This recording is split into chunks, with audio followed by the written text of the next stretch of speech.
You're tuned to the Zimbabwe Broadcasting Corporation, Radio 1, and here is a special announcement. If anyone has video footage of the meteorite showers, or whatever they were, please get in touch with Tim Leach of BBC Television very urgently. BBC Television News. I was not so frightened in the war zones of Angola or Rwanda as I was when this story hit. Hundreds of people today phoned the ZBC and the BBC correspondent in Harare saying they sighted an unidentified flying object last night. These things were flying in a pattern and there was no sound. No wings, no nothing. Shiny oval thing. Hello? Hello, my name's Tim Leach from BBC Television News. I understand that you had some strange experience. Yes, that's right. It was a bright, radiant light. I've never seen anything like it in my life. It was the absence of noise I didn't like. There has been much excitement after hundreds of people reported seeing a mysterious bright object. We suddenly looked up and we saw this thing coming over the top of the hill. As it sort of came abreast of us, it suddenly changed from this glow to let's say two big red orange balls. No sound. Look, what's happening now? Look. It's going. Is that what a meteorite does? No way. No way. That's incredible. Eyewitnesses say it had a bright light at the front and flew at great speed. The object was also seen by two international airline pilots who reported it to air traffic control at Johannesburg Airport. There were three of us that saw it. It's myself, the co-pilot, and the pilot in another aircraft. South Africa's top meteorologist says there's no rational explanation for the bright light, and it could be one of the most widely reported unidentified flying objects in recent times. None of it made sense. So I phoned the BBC in London and I said, what is this meteorite shower? And they said, no. It's got nothing to do with Africa or Zimbabwe. The meteorites come down in an arc. They don't fly parallel to the Earth. What about this Russian debris that's coming down? No, that doesn't work either. Sorry. Well, what is this? Viewers with more information can either contact the ZBC or BBC in Harare. For at least 3 or 4 days, people from all over Zimbabwe were phoning us at the BBC to say, we've seen something weird. It was a helicopter or No, it was just a big round wall.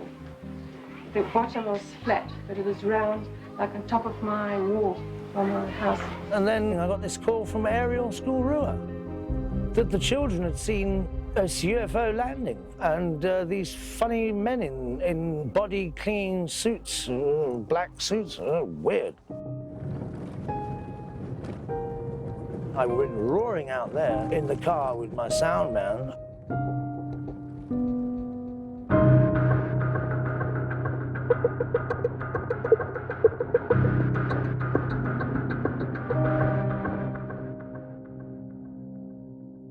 Bonjour tout le monde, c'est Kaiton, j'espère que vous allez tous très bien. Aujourd'hui, une nouvelle vidéo histoire sur une affaire que j'ai entendue il y a très longtemps de ça. Une affaire très peu connue, mais qui constitue une énorme preuve d'une autre vie ailleurs.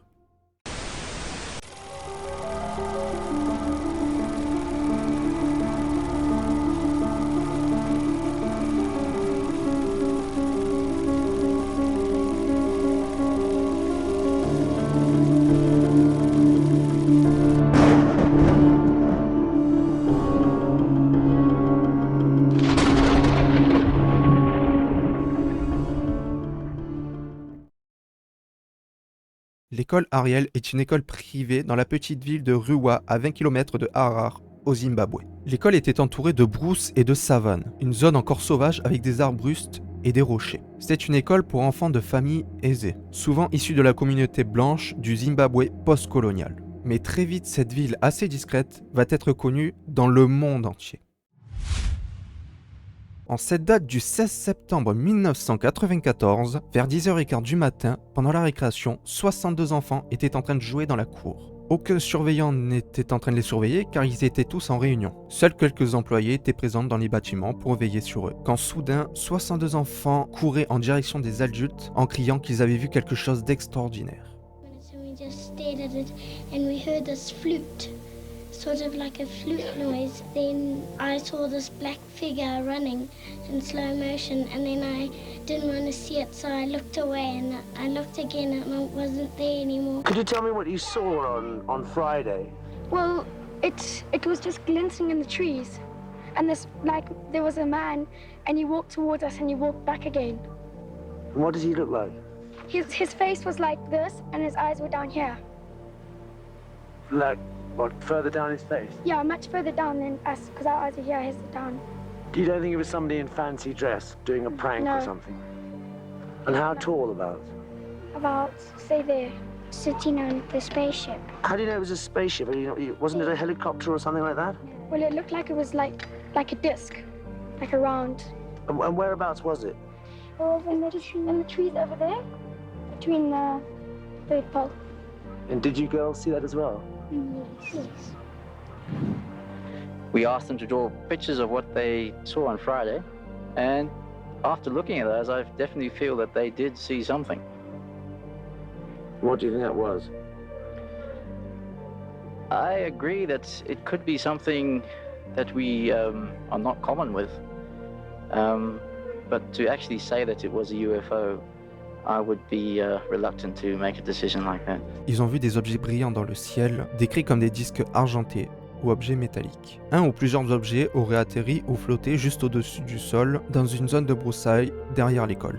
À ce moment-là, 2 êtres sont sortis. Leur taille était d'environ 1 mètre, leur corps était tout fin et tout noir, leur tête était très grosse avec des énormes yeux noirs en amande.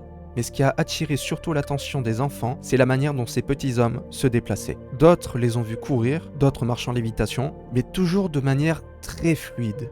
Les enfants ont aussi dit que les créatures observaient le groupe très attentivement. Mais maintenant, avec tout ça, est-ce qu'ils sont allés plus loin? Est-ce qu'ils sont entrés en communication? Est-ce qu'ils se sont touchés?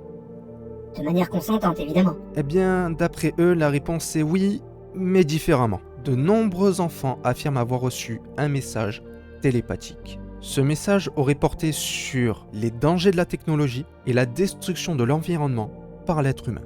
D'ailleurs, cette communication s'est faite que pour certains enfants, pas tous, et ces fameux enfants qui, pour eux, ont reçu ce message, ont dit que c'était de manière visuelle. Une sorte d'échange de regards tout en comprenant ce que disaient l'un et l'autre. Certains décrivent cela comme une sensation mentale, une sorte de communication sans parole. Maintenant, c'est bien pour tout ça, mais est-ce qu'il y a une enquête là-dessus? Eh bien, effectivement, une certaine Cynthia Hyde, une ufologue zimbabwéenne, fut la première à se rendre sur place. D'abord, elle interrogea les enfants séparément. Puis, après ces témoignages, elle demanda à tous ses enfants de dessiner ce qu'ils avaient vu. Et là, c'est vraiment, pour ma part, ce qui m'a fait dire que, ok, on prend un peu de recul, c'est vraiment chaud là en fait. Parce que la quasi-totalité des dessins représentaient de petits hommes aux grands yeux noirs, ainsi que des objets circulaires. Alors certes, c'est pas vraiment les mêmes dessins, chacun a sa vision et tout, mais dans l'ensemble, presque tous les dessins ont la même morale. Just come and sit on these chairs along here. Alright, these are the grade 7s, the oldest children here at the school who say they saw something. Did you all see something? Yes. Yes. What's your name? I'm Daniel Mandy, and I saw this silver thing in amongst this clump of trees with this one thing sitting on the side and another thing sort of like running up and down the top. It had a round top and it was flat like that around the sides. What was around the side? Just so like a platform coming around the side. Did you see anything else? Yes, we saw a black man running around. Just a little man or what? From where we looked, he was about this small, but we were quite way away. So he was about our size. What did you see? I saw something silver on the ground amongst the trees and a person in black. And that's all I saw. You saw a person alongside the silver thing? Yes. Have you heard about UFOs before this? No. You didn't know anything about it, so it was something quite new to you? Yes. Were you afraid? Yes. Nobody should panic. We don't know what it is, and it could be just some... There was a Russian satellite went up on the 27th of August, and it's a possibility something came down, but it would not account for the figure you saw. But I think for the moment you should keep everybody away until we've had some analysis, you know, of what's going on. It was in between the gap of this one difference behind this pile of dirt. I can see there. Look at that, guys. I don't think it's a wild goose there. Where do they think it was? They told us just in between these two poles here. In between these two poles? Yeah. I'm not all that gullible, but this to me is a very typical case, and I've handled several hundreds in southern Africa. I certainly believe the children. We have some extremely interesting pictures, and there's certainly some of the things they've told me they couldn't have known about. Impossible. This lady and the gentleman are from South Africa Broadcasting Corporation. They've come to talk to some of you. Hi everybody, my name's Nikki, okay, and that's Ivan with the camera, and we're going to actually speak to a few of you who did see something that day and ask you what happened, what you felt when you saw it, and that sort of thing, you know. So very, very casual. You must just say exactly what you want to say, okay? What were you doing on the day? Well, I was walking and I saw this maroon color in the sky, and me and my friends were following it, and then we saw this light in the mimosa trees. Then I saw something shining and somebody sitting on it, and they were wearing pure black. We saw this black figure running in slow motion. Cynthia, how long have you been investigating UFO phenomena? Well, about 17 years. I'm the continental coordinator in Africa for MUFON. MUFON has over 5,000 members, most of whom are scientists. You interviewed the children. What was your conclusion?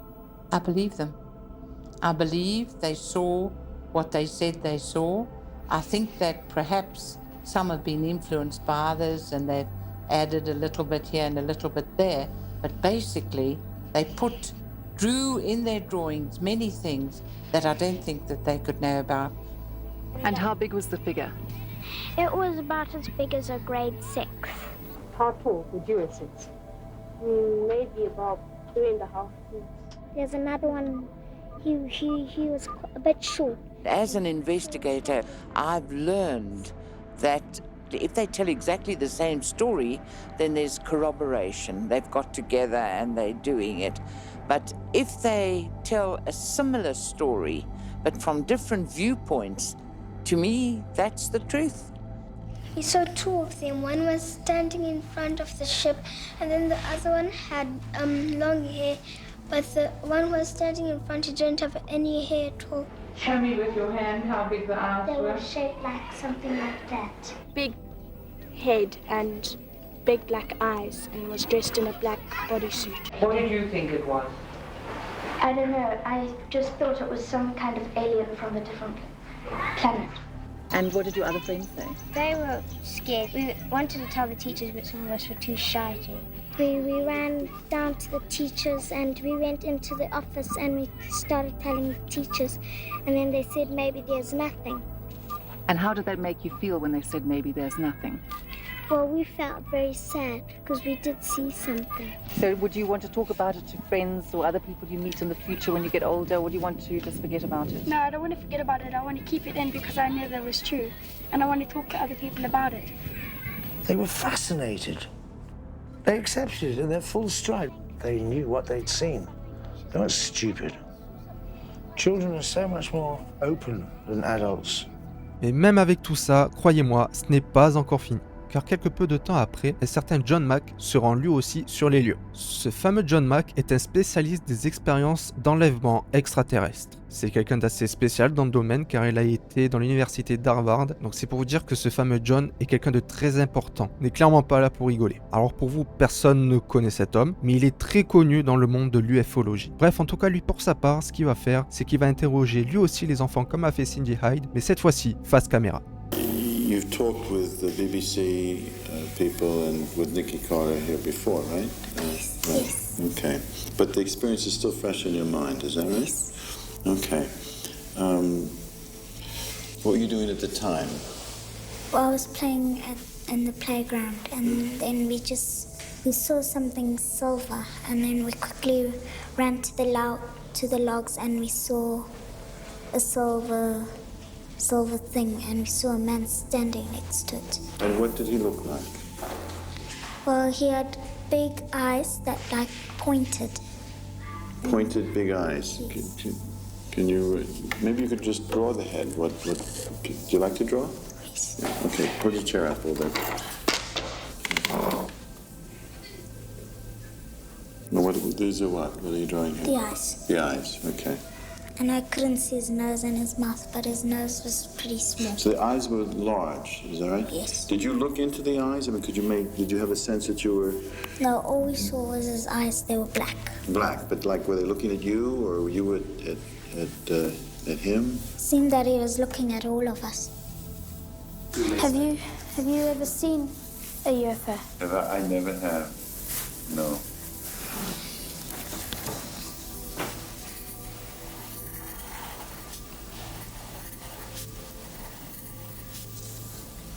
And I didn't see anything over there. No nose? You didn't see a nose? No. My heart kind of went faster and then slower and then faster and then slower. Mm-hmm. All at the same time.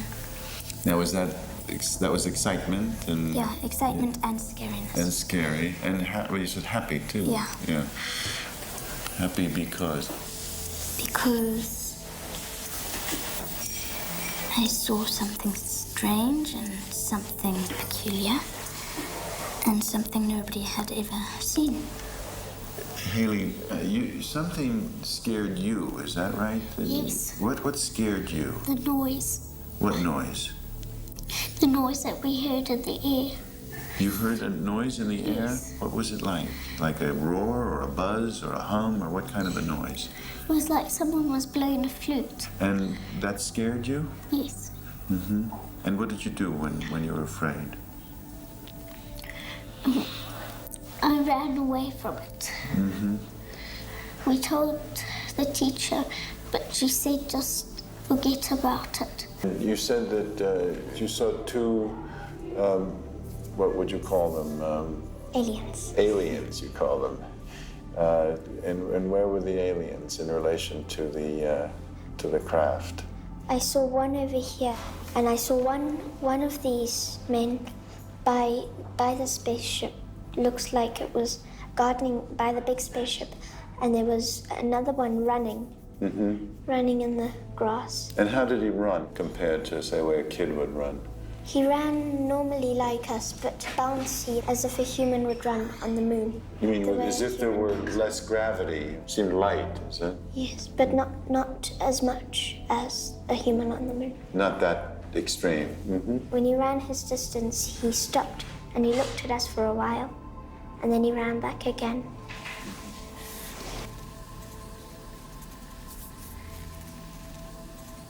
These eyes, did you look at them? Yes. What feeling did that give you when you looked in the eyes? It made me shake a little. Made you shake? It was a terrifying feeling. A what? A terrifying. A terrifying feeling. Yes. And what made it terrifying? The way he was looking at me. How did he look at you? Strangely, like an old woman who hasn't seen a kid before. Like Who an old stares. what? An old woman who hasn't seen a An kid. old woman who hasn't seen a kid before? She stares like this. Oh, okay. I'm going to ask you to do something. Try to just be in that feeling for a moment. Try to remember that terrifying feeling, okay? Can you do that? I know it's unpleasant, but nothing bad will happen, okay? And just try to tell me what that terror, what's in the terror. See what you find in the terror. What it might be about.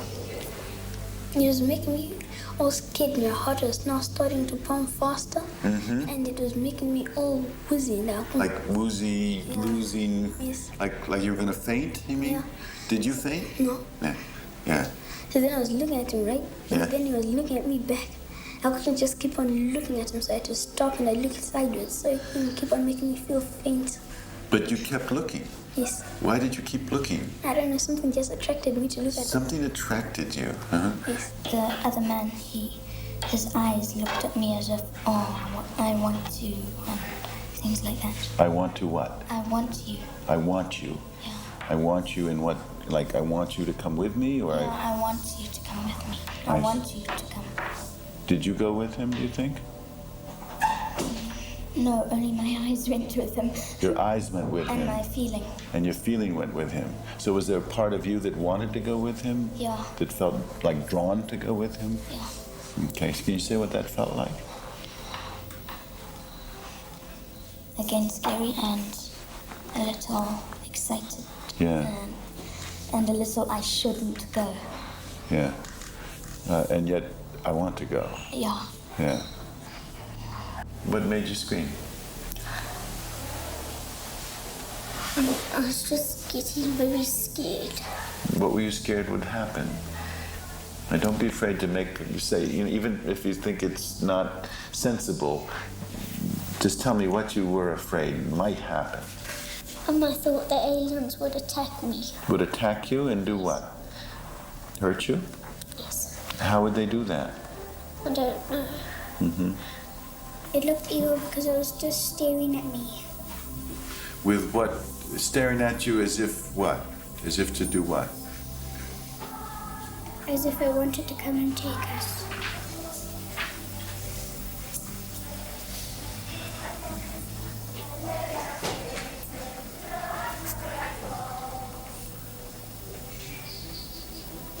I know this is hard. I know it's hard. It's hard to put into words what you felt, I'm sure. Mm-hmm. Had you had those thoughts before this experience? No. No. And how did those thoughts come to you? Did they come to you from the craft or from... From the man. The man. And did the man say those things to you? How did he get that across to you? Well, he never said anything. It's just that the face is the eyes. Fungi, what do you imagine is his reason for visiting Earth? I think it's about something that's going to happen. Something that's going to happen? Yes. Like what? There's pollution or something. Pollution? Yes. And how did he get that idea of pollution across to you? The way he was staring. The way he was staring? Yes. Somehow there was a message about pollution from the way he was staring? Yes. I think they want people to know that we're actually making harm on this world and we mustn't get too technologed. How did that get communicated to you? I don't know. But somehow it did, is that Yeah, it came through my head. Through your head? Did it, through words or? My conscience, I think. Your what? My conscience. It came to you through your conscience told you? Yeah. I mean, while you were in contact with the being, you mean, or while the being was looking at me. While it was looking at you. It was like this lake of calmness in his eyes. I was compelled to look at him. It wasn't like I wanted to look away from him. Time became very still and very bizarre. In my mind, technology and not good feelings about technology either. It was like technology was a bad, dirty word. I think that he was saying to me, beware of the technology, don't go into it too heavy because it's not going to be good for you. It was only when I was looking at him and his face and his eyes that I got that. As soon as I looked away from him, that's when all of reality and everything that was happening came back too. And that's when I realized that something really strange is happening here. It's fascinating. This was imagery coming through for them communicating, but it's done through right in your brain. You were saying that you thought that they maybe were trying to tell us something, like about the future. Can you say more what your thought is, or what was it like?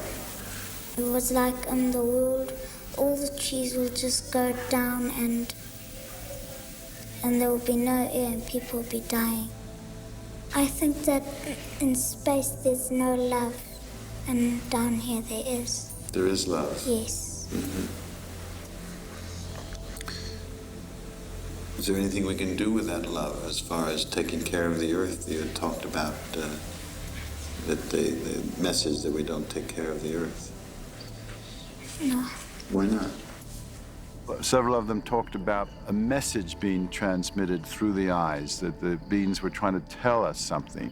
What gave that a certain edge of sincerity was they weren't offering solutions like we've got to become environmentally conscious and, you know, do something about the earth. So I'd say, well, what are we supposed to do? And they would say, well, no, that's not what they were conveying. They were simply telling us that this is what's going on, and they felt very upset about it. But it wasn't like a, you know, ecological political program or something. So that gave it a kind of authenticity. Well, what did you say? What did you tell your mom?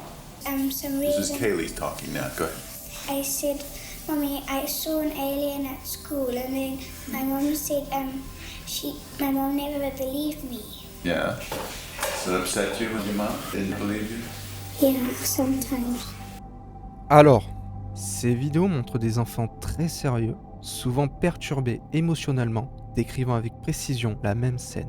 Pour ma part, quand j'ai vu justement ces extraits, j'avais l'impression que les enfants ne cherchaient pas réellement à attirer l'attention sur eux. Au contraire, les enfants qu'on voit raconter sur ces vidéos, on peut voir qu'ils semblent être effrayés. Et en plus de ça, certains insistent. C'était réel, je l'ai vu. On peut avoir en fait ce doute de se dire que c'est des enfants qui disent ça. Un enfant est rempli d'imagination, mais je trouve le sujet assez gros. C'est quand même 62 enfants qui ont couru, qui ont vu tous la même chose, qu'ils étaient très effrayés. Je trouve tous ces points assez vrais en fait. Même si c'est des enfants, ils peuvent pas tous raconter la même chose séparément en fait. Puis même si c'était une blague, à la rigueur, et là je veux bien, vous allez voir que ça va encore plus loin que ça. Car des années plus tard, les mêmes enfants qui, eux, ont grandi du coup, gardent toujours les mêmes récits, sans contradiction majeure.